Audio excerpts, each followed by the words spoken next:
আপনারা যারা পেঁপো চাষ করেন, যদি এ ধরনের ফুল ধরে তাহলে এই গাছগুলাতে কখনো পেঁপো আসবে না।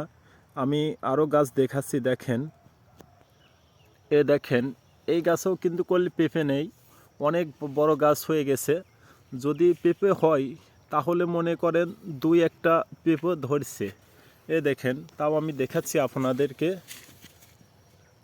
দেখেন, ওই গাছের মতোই কিন্তু সেম টু সেম ফুল। এসব গাছে কখনো ভালো পেঁপে পাবেন না, আর ধরবেও না। আমি আরও গাছ দেখাচ্ছি। দেখেন, এই ছোট গাছটাও দেখেন একই অবস্থা।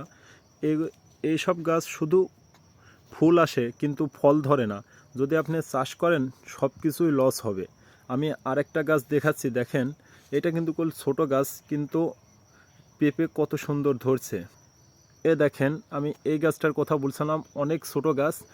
যখন ছোট ছিল তখন এই এই এই জায়গা থেকে আপনার পেঁপো ধরতে ধরতে পেঁপো পেঁপো তুলছে এই গাছ থেকে। দেখেন কত সুন্দর পেঁপো ধরছে। মনে করেন এই রকম ধরনের গাছ রাখবেন, আর ওইসব ফুল ধরা গাছ কখনো রাখবেন না, কেটে ফেলা দেওয়াই উচিত।